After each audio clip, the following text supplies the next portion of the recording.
नमस्कार, मी प्राध्यापक संजय वैद्य, अर्थशास्त्र विभाग, RBNB कॉलेज, श्रीरामपूर. आजच्या या व्हिडिओ लेक्चरमध्ये आपण संशोधन पद्धती MA भाग 2 सेमिस्टर 3 चा जो कंपल्सरी अनिवार्य पेपर आहे संशोधन पद्धती, त्यामधल्या दुसऱ्या टॉपिकचा एक सबघटक विचारात घेणार आहोत. तो आहे समस्या सूत्रणाच्या प्रक्रियेतील घटक, factor in research problem formulation, असं त्याला आपण सिलेबसमध्ये त्याचा उल्लेख आहे की संशोधनासाठी संशोधन समस्येची निवड किंवा सूत्रण कशा पद्धतीने केली जाते किंवा एखाद्या विषयासाठी एखाद्या अध्ययनासाठी संशोधन समस्या निवडत असताना ती प्रक्रिया कोणत्या घटकाच्या माध्यमातून राबवली जाते. कारण समस्या सूत्रण, संशोधन समस्येचं सूत्रण ही एक प्रक्रिया आहे किंवा संशोधनासाठी विषय निवड ही एक प्रक्रिया आहे आणि त्या प्रक्रियेमध्ये ज्या घटकांचा समावेश होतो त्या घटकांचा या ठिकाणी विचार करणार की या ठिकाणी प्रमुख 3 घटक आहेत की या ठिकाणी सांगले प्रारंभिक प्रश्न, दुसरं प्रश्नाची युक्तिनिष्ठ समर्थन आणि तिसरा घटक सांगितला आहे विवेक्षित किंवा विशेषित प्रश्न. असे 3 घटक समस्या सूत्रणाच्या प्रक्रियेमध्ये सामावलेले असतात. मग आपण जर विचार केला तर संशोधन समस्या निश्चितीची प्रक्रिया ही शास्त्राच्या दृष्टिकोनातून महत्त्वाची आहे किंवा एखाद्या ज्ञानशाखेचा विकास आणि विस्तार करावायचा असेल तर संशोधनासाठी विषय निवडीची प्रक्रिया सुव्यवस्थित राबवणं अतिशय महत्त्वाचं आहे. की सहज सुचलं म्हणून एखाद्या विषयाचं अध्ययन करण्यासाठी तुम्ही जर विषय निश्चित करत असाल आणि त्या विस्कळीतपणामध्ये जर त्या विषयाचा हाताळणी करून माहिती गोळा करून हे केलं असेल तर तशा माहितीच्या आधारे काढलेले निष्कर्ष हे विश्वसनीय नसतात किंवा त्या ज्ञानाच्या आधारे फारसं व्यावहारिक उपयोगिता निर्माण होत नाही असं होतं. म्हणून संशोधन समस्येच्या निश्चितीच्या प्रक्रियेला शास्त्राच्या विकासाच्या दृष्टीने अत्यंत महत्त्व आहे असं म्हटलं जातं. रॉबर्ट मर्टन यांनी संशोधन समस्येच्या किंवा संशोधन समस्या सोडवण्यापेक्षा प्रश्न निश्चित करणं महत्त्वाचं आहे.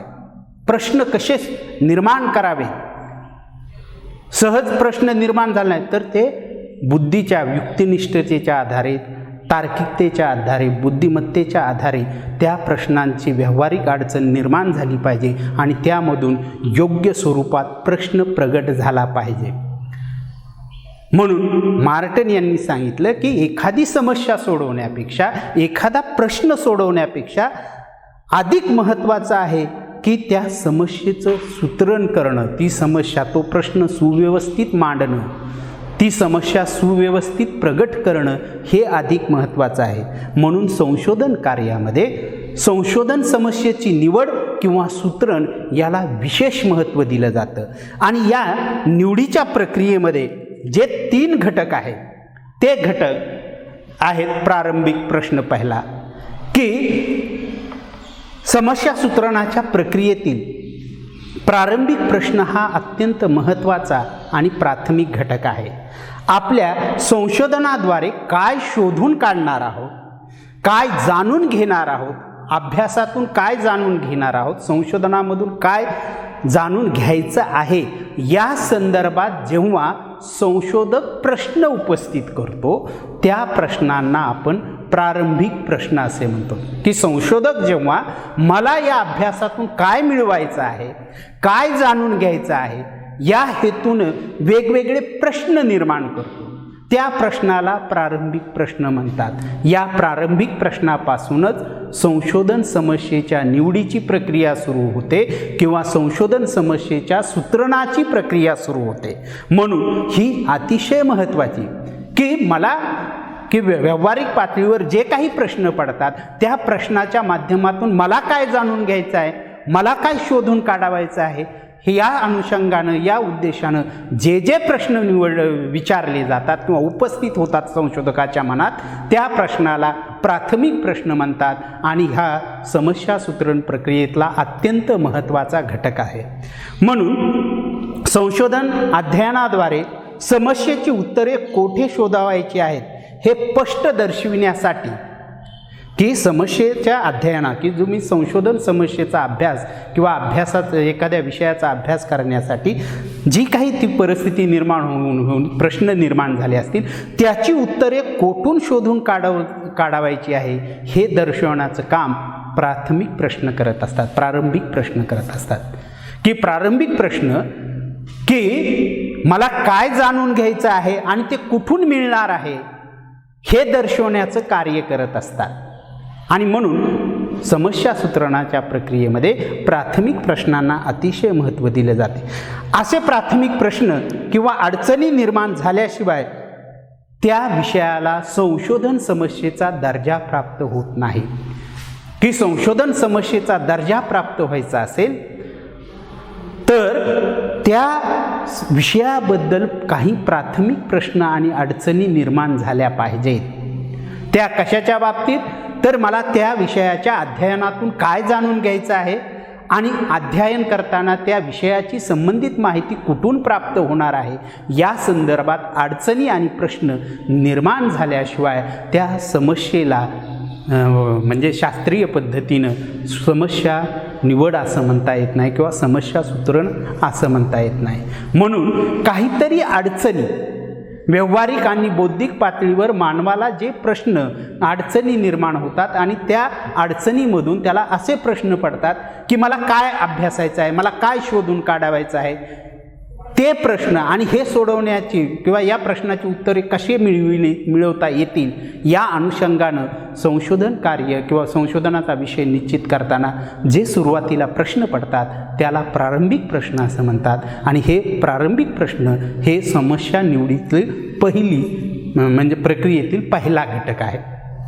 की प्रारंभिक प्रश्न अनेक स्वरूपाचे असू शकतात. की प्रारंभिक प्रश्नांचं स्वरूप वेगवेगळ्या पद्धतीचं असू शकतं. काही प्रश्न काय की सत्य शोधून काढणारे असतात, की काही प्रश्न सत्य शोधन करणारे असतात, की काही प्रारंभिक प्रश्न सत्याचं शोधन करणारे असतात, की या घटनेमागचं सत्य काय हे शोधणारे काही प्रश्न असतात. तर काही प्रश्न व्यावहारिक पातळीवर जे काही संकल्पना सिद्धांत असतात त्याचं पर्याप्त जे ज्ञान आहे त्याबद्दल शंका निर्माण होतात, त्याच्याबद्दल आपल्यामध्ये काहीतरी कमतरता किंवा त्या पर्याप्त ज्ञानाबद्दल काहीतरी संशयास्पद प्रश्न उपस्थित होतो आणि त्या प्रश्नामधून देखील प्राथमिक प्रश्न, त्या समस्येमधून देखील प्राथमिक प्रश्न निवडले जातात. तर काही प्रश्न असे असतात की काही प्रस्थापित समस्या असतात, त्या परिस्थितीत निर्माण झालेल्या असतात, त्या समस्येमुळे समाजजीवन विस्कळीत झालेलं असतं आणि त्या समस्येची कारणं शोधण्याशी संबंधित असतात. तर काही प्रश्न प्रस्थापित संकल्पना आणि ज्ञान यांच्या पर्याप्त ह्याच्यात, तर काही ढोबळ अनुमानावरले प्रश्न असतात की सारासार एखाद्या विषयाबद्दल जे परिस्थिती दिसते त्याचं जे आपण अनुमान विचारात घेतलं असतं त्यावरून काही प्रश्न निर्माण होतात. की जनरली की ग्रामीण भागातील विद्यार्थ्यांना महाविद्यालयात येण्या जाण्यामध्ये मोठी अडचण होते. ही संशोधन मग महामंडळाची सुविधा अपुरी आहे का हा प्रश्न निर्माण झाला. ती सुविधा मिळवण्यासाठी काय केलं पाहिजे हे प्राथमिक प्रश्न झाले. म्हणजे सांगण्याचं तात्पर्य की प्राथमिक प्रश्न कशाही स्वरूपाचे असू शकतात. एक तर काय असतं की प्राथमिक किंवा त्या घटनेमागचं त्या व्यवहारामागचं सत्य शोधण्याच्या संदर्भात असतात. तर काही प्रस्थापित ज्ञान आहे त्याबद्दल सिद्धांत आहे त्याबद्दल काही प्रश्न निर्माण होतात, शंका निर्माण होतात. कारण सिद्धांतात सांगितलेली ती परिस्थिती प्रत्यक्ष व्यवहारात दिसून येत नाही. त्यावेळेस अभ्यासकर्त्याच्या मनात जे प्रश्न निर्माण होतात त्याला देखील प्राथमिक प्रश्न असे म्हणतात. म्हणजे उदाहरणार्थ सांगायचं झालं तर आपल्याला असं सांगितलं ग्राहक हितासाठी ग्राहक चळवळीचे योगदान हे अध्ययनाचा विषय असेल की अलीकडं हा विषय मार्केटिंगमध्ये फार महत्त्वाचा आहे की ग्राहकाच्या हितासाठी ग्राहक चळवळी ज्या आहेत त्या काय करत असतात, वेगवेगळे त्यांचे प्रश्न सोडवण्याचा प्रयत्न करत असतात. आणि हा झाला आपला सामान्य विषय. मग त्या चळवळीचं योगदान हेच झालं. पण त्या चळवळीच्या अनुषंगानं आपण काय म्हणतो की ग्राहकाच्या ज्या अडचणी आहेत त्या सोडवण्यासाठी ग्राहक मंच किंवा ग्राहक चळवळी काय करत असतात, सहकार्य करतात. त्यांचं योगदान काय आहे, तर ते अभ्यासायचं असेल तर आपल्या मनात असा प्रश्न होईल की ग्राहक मंचाकडं जाऊन आपले प्रश्न किती तीव्रतेने कशा स्वरूपात मांडतात आणि त्या प्रश्नाच्या अनुषंगानं त्या ग्राहक चळवळी, ग्राहक मंच त्यांना किती सहकार्य करतात.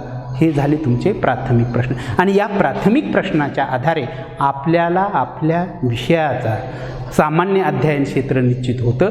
त्याचबरोबर त्या अध्ययन क्षेत्रामधून विशिष्ट उद्देशानं, उद्दिष्ट हेतूनं संशोधन विषय निश्चित करण्यास मदत होते. प्रारंभिक प्रश्न हे अभ्यास क्षेत्र निवडीच्या दृष्टीनं अतिशय महत्त्वाचे आहेत.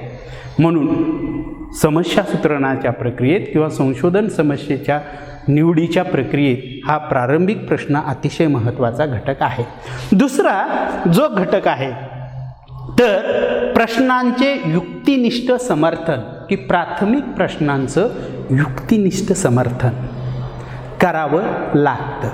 म्हणजेच या प्रक्रियेमध्ये आपल्याला अभ्यासाची उद्दिष्ट समर्पकपणे निर्धारित करून हाच विषयावर मी का अभ्यास करत आहे, की ग्रामीण दारिद्र्याचा अभ्यास मी का करत आहे याचं युक्तिनिष्ठ समर्थन, युक्तिवादाच्या आधारे आपल्याला समर्थन, तुम्हाला हाच अभ्यास संशोधनासाठी किंवा हाच विषय संशोधनासाठी का निवडला याचं समर्थन युक्तिवादाच्या आधारे स्पष्ट करणं किंवा सांगणं, त्यालाही देखील संशोधन समस्येच्या सूत्रणामध्ये अतिशय महत्त्व आहे.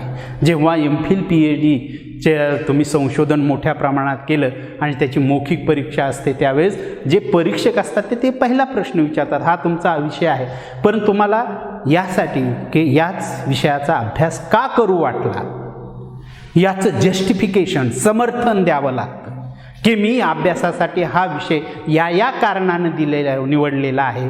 त्याचं व्यक्तिनिष्ठ, वस्तुनिष्ठ समर्थन करावं लागतं, युक्तिनिष्ठ समर्थन करावं, युक्तिवादाच्या आधारे समर्थन करावं लागतं. ही देखील संशोधन समस्या निवडीतील प्रक्रिया महत्त्वाची आहे. म्हणजे संशोधन निवडीच्या प्रक्रियेतील पहिला घटक प्रारंभिक प्रश्न आणि दुसरा घटक त्या प्रारंभिक प्रश्नांचं युक्तिनिष्ठ समर्थन करणं. म्हणजेच संशोधन विषय का निश्चित केला, अध्ययनासाठी याच विषयाची निवड का केली हे तुम्हाला दुसऱ्या घटकामध्ये सांगावं लागतं. म्हणजे प्रारंभिक प्रश्न हा समस्या सूत्रणाचा प्राथमिक घटक आहे आणि दुसरा घटक म्हणजे समस्येचे वस्तुनिष्ठ समर्थन करणे हा आहे. म्हणजे प्रश्न हा संशोधनासाठी किंवा संशोधन अभ्यासासाठी याच विषयाची निवड का केली ही संशोधन समस्या निवडीतील प्रक्रियेतील दुसरा घटक आहे. यामध्ये अमुकच प्रश्न का विचारायचा किंवा अमुकच प्रश्न तुम्ही अभ्यासासाठी का हाताळला किंवा विशिष्ट बाब तुम्हाला का जाणून घ्यावी वाटली याचं समर्थन करणं म्हणजे युक्तिनिष्ठ समर्थन होय. की संशोधनासाठी प्रारंभिक प्रश्नाच्या माध्यमातून तुम्ही एक विषय निश्चित केला, त्या विषयाचं युक्तिनिष्ठ समर्थन करण्यासाठी की अमुकच प्रश्न मी अभ्यासासाठी का निवडला किंवा त्या माध्यमातून मी अमुकच प्रश्न का विचारात घेतला किंवा विशिष्ट बाब मला का जाणून घ्यावी वाटली, हे तुम्हाला युक्तिनिष्ठ समर्थनाच्या आधारे सांगणं म्हणजेच युक्तिनिष्ठ प्रश्नांचं समर्थन करणं असं आहे. तिसरी महत्त्वाचा घटक आहे की संशोधन समस्येच्या सूत्रणातील तिसरा महत्त्वाचा घटक तो आहे विशेषित किंवा विवेक्षित प्रश्न, स्पेसिफिक क्वेश्चन, विशेष प्रश्न असा आहे आणि तो समस्या सूत्रणाच्या प्रक्रियेतला शेवटचा घटक आहे. आरंभिक प्रश्नापासून समस्या सूत्रण सुरू होतं आणि विवेक्षित प्रश्नाच्या प्रक्रियेपर्यंत समजतं. मग विशेषीकरण म्हणजे काय, तर संशोधन समस्येच्या स्वरूपीकरण करण्याच्या प्रक्रियेतील म्हणजेच संशोधन समस्येच्या निश्चितीच्या प्रक्रियेतील समस्या सूत्रणाच्या प्रक्रियेतील शेवटचा घटक म्हणजे विशेषित अथवा विवेक्षित प्रश्न हा आहे. काही प्रारंभिक प्रश्न व्यापक स्वरूपाचे आणि संदिग्ध असतात, की सुरुवातीचे जे प्रश्न आहेत प्रारंभिक प्रश्न ते व्यापक आणि संदिग्ध स्वरूपाचे असतात, त्यामध्ये अनेक अर्थ दडलेले असतात की स्पष्ट नसतात. तेव्हा त्या प्रारंभिक प्रश्नांची लहान लहान विवेकशीत म्हणजे स्पेसिफिक प्रश्नात रूपांतर करणं, की ग्राहक मंच चळवळीचं ग्राहकांच्या समस्या सोडवण्यात योगदान काय आहे, तर आपल्याला ग्राहक मंचाकडं ग्राहक जातात का हा उपप्रश्न, ग्राहक मंच त्यांचे घराणे कसे ऐकून घेतं त्यासाठी त्यांच्याकडे काही व्यवस्था आहे का, त्यांनी मांडलेले प्रश्न त्यांच्या अडचणी त्याची सोडवणूक करण्यासाठी ग्राहक मंच कायदेशीर काय काय करतं, हे उपप्रश्न आपल्याला स्पेसिफिक प्रश्न विभागावे लागतात लहान लहान लहान लहान, की प्रारंभिक प्रश्न हे व्यापक स्वरूपाचे असतात आणि असंदिग्ध असतात, त्याच्यावरून स्पष्ट नेमकी कशाची माहिती काय करायचं हे आपल्याला स्पष्ट स्वरूपात समजत नाही. अशा वेळी त्या प्रारंभिक प्रश्नांची रूपांतर आपल्याला लहान लहान विशेषित प्रश्नात करावं लागतं. ती संशोधन समस्या सूत्रणाच्या प्रक्रियेतील शेवटची पायरी आहे. अशा विवेकशीत प्रश्नाच्या युक्तिनिष्ठ समर्थनातून प्रारंभिक प्रश्नाची सुसंगत संभाव्य उत्तरे मिळतात. जेव्हा तुम्ही प्रारंभिक प्रश्नाच्या आधारे असे विशेष प्रश्न तयार करता वेगवेगळे, की एका प्रश्नाच्या समस्या प्रारंभिक प्रश्नाच्या अनुषंगानं 5-10 प्रश्न तुम्ही लहान लहान तयार करता, त्या प्रश्नांचं जर युक्तिनिष्ठ समर्थन केलं तर प्रारंभिक प्रश्नांचं सुसंगत असं संभाव्य उत्तर मिळतं. त्यालाच आपण परिकल्पना असं म्हणतो, त्यालाच आपण उपकल्पना असं म्हणतो, की समस्या सूत्रणाच्या प्रक्रियेमध्ये प्रारंभिक प्रश्नाच्या माध्यमातून अध्ययन विषयाची निश्चिती केली जाते, तर युक्तिनिष्ठ समर्थनाच्या आधारे अभ्यासाची उद्दिष्ट प्रगट केली जातात. तर विशेषित प्रश्नांच्या माध्यमातून आपण काय करत असतो, त्या विषयाच्या संदर्भातील पूर्व संभाव्य उत्तरे शोधली जातात, की अध्ययन करण्यापूर्वी पूर्व माहितीच्या आधारे संभाव्य उत्तरं शोधणं, त्या विधानाच्या स्वरूपात मांडणं, त्याला आपण गृहीत कृत्य म्हणतो. आणि मग संशोधन प्रक्रियेच्या म्हणजे संशोधन समस्येच्या निश्चितीच्या प्रक्रियेमधील हा तिसरा घटक अतिशय महत्त्वाचा आहे. आता आपण दुसरा भाग त्याच्याकडला वळू, की संशोधन समस्येच्या अर्थपूर्ण निर्मितीसाठी आवश्यक घटक, की अर्थपूर्ण समस्या झाली पाहिजे, म्हणजे संशोधन समस्या निवडली पाहिजे, की संशोधनासाठी तुम्ही निवडलेला विषय हा अर्थपूर्ण असला पाहिजे. नाहीतर संशोधन विषय निश्चित करताना असे विषय निश्चित होतात कधी कधी, की त्याचा नेमका त्या टायटलवरून एखाद्याचं शीर्षक वाचलं तर त्याच्यातून नेमकं काय, कुठल्या काळाच्या संदर्भात, कुठल्या अभ्यास क्षेत्राच्या बाबतीत त्याचा अभ्यासाचं विश्व कोणतं, त्याचा अभ्यासाचा कालावधी कोणता, कुठल्या सहसंबंध विचारात घेऊन तो अभ्यास करणार आहे, याचा कुठलाही अर्थबोध होत नाही. आणि त्यामुळं की एखाद्या संशोधकाचं शीर्षक वाचलं PhD MPhilचं, तर आपल्याला वाटतं की ना शीर्षक आहे, पण तो त्याच्यातून त्यानं काय अभ्यास केला आहे, की निवडलेल्या अभ्यास विषयावरून वाचलं, म्हणजे त्या शीर्षकावरून त्याचा अभ्यासाचा अर्थबोध झाला पाहिजे, त्या अभ्यासाचा अर्थबोध झाला पाहिजे. म्हणून संशोधन समस्येच्या अर्थपूर्ण निर्मितीसाठी आवश्यक घटक कोणते आहेत हे देखील आपल्याला विचारात घ्यावं लागतं. की कुठलीही समस्या, की ही प्रक्रिया आहे, त्या प्रक्रियेमध्ये 3 घटकाचा समावेश होतो. एक प्रारंभिक प्रश्न, प्रश्नांचे युक्तिनिष्ठ समर्थन आणि विशेषित प्रश्न, असे 3 घटक आहेत त्या प्रक्रियेतले. परंतु त्या प्रक्रियेच्या माध्यमातून अर्थपूर्ण संशोधन समस्या निर्माण झाली पाहिजे किंवा निश्चित झाली पाहिजे, आणि त्या निश्चितीमध्ये या घटकांचा समावेश होतो. पहिला घटक आहे संशोधन क्षेत्राची निश्चिती, दुसरा घटक आहे अध्ययन क्षेत्राची एकरूपता, तिसरा घटक आहे संशोधन समस्येची व्यापकता निर्धारित करणे, आणि चौथा कार्यपद्धतीची निवड करणे, निरीक्षण करणे आणि निराकरण करणे. की संशोधन समस्या अर्थपूर्ण निवडण्यासाठी किंवा संशोधन समस्येच्या अर्थपूर्ण निवडी निर्मितीसाठी जे आवश्यक घटक आहेत ते हे 6 घटक आहेत की संशोधकाला आपला अभ्यास विषय हा अर्थपूर्ण होण्यासाठी या घटकांचा विचार करावा लागतो. म्हणजे सांगण्याचं तात्पर्य की सामान्यपणे संशोधकाला अभ्यास विषयाची निश्चिती करण्यात अनेक बाह्य शक्तीचा प्रभाव किंवा घटकाचा सहाय्य होत असते की सातत्याने परिस्थिती प्रत्येक ज्ञानशाखेमध्ये जे चल असतात, अभ्यास चल ज्याला व्हेरिएबल म्हणतात, त्याच्यावर वेगवेगळ्या कारकांचा प्रभाव पडत असून त्याच्यात सातत्यानं परिवर्तन होत असतं आणि प्रत्येक घटनेच्या कार्यकारण संबंधामधील स्वरूप बदलत जातं परिस्थिती सापेक्ष. मग अशा बदलाचा संबंध समाज व्यवस्थेवर, संबंध सामाजिक व्यवहारावर, समस्यांवर प्रभाव होत असतो. अशा त्यासाठी हे बदलणं म्हणजे काय सांगता येईल तुम्हाला की प्रामुख्याने सामान्यपणे संशोधकास अभ्यास विषयाची निवड करण्यात अनेक बाह्य शक्ती किंवा घटक सहाय्य करतात. त्यात प्रामुख्याने बदलते सामाजिक जीवन, सामाजिक परिस्थिती, बदलते मानवी व्यवहार, सांस्कृतिक परिवर्तन, ऐतिहासिक घटना व ऐतिहासिक घटनांवर विज्ञानाचा पडणारा प्रभाव इत्यादी घटकांचा प्रभाव विषय निवडीवर होत असतो. की संशोधकाला विषय का निवडावा तर समाज जीवनातील व्यवहार बदलतात, त्या व्यवहारामुळे काही प्रश्न निर्माण होतात, त्या प्रश्नांच्या बाबतीत त्याचं लक्ष केंद्रित होतं आणि त्यामधून त्याला संशोधन समस्या निश्चितीचे प्राथमिक प्रश्न सुचतात.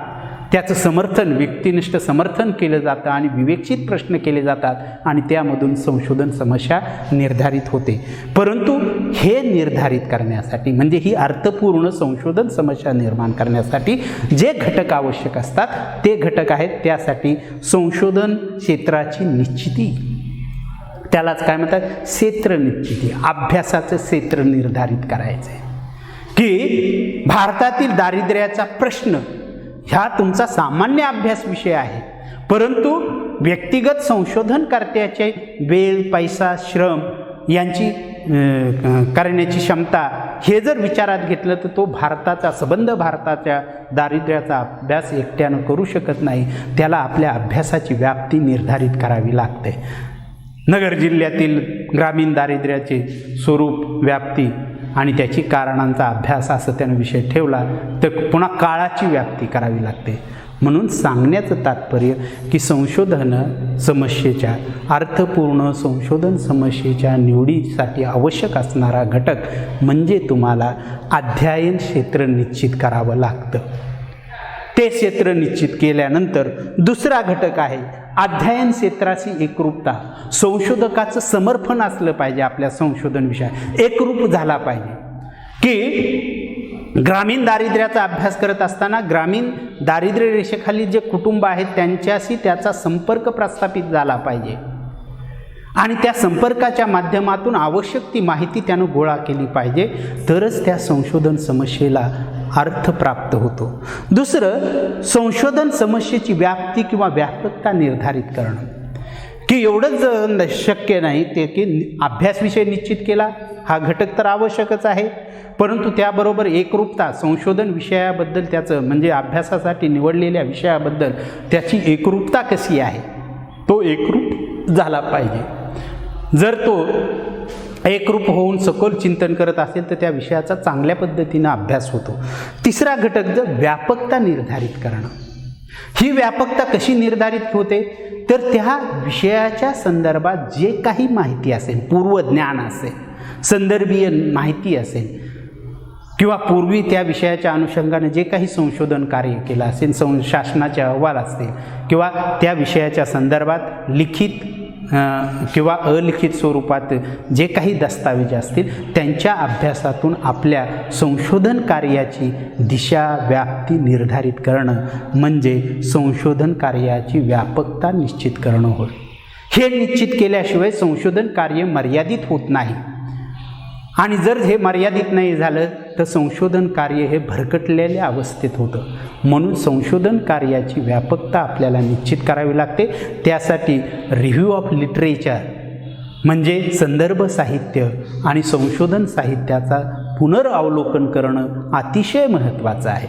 म्हणजे संशोधन कार्यामध्ये हाही ते म्हणजे अर्थपूर्ण संशोधन समस्येच्या निवडीमध्ये हाही घटक महत्त्वाचा आहे. त्यानंतर विचार विनिमय करणं, की अर्थपूर्ण संशोधन समस्या निर्माण करण्यासाठी हाही घटक महत्त्वाचा आहे.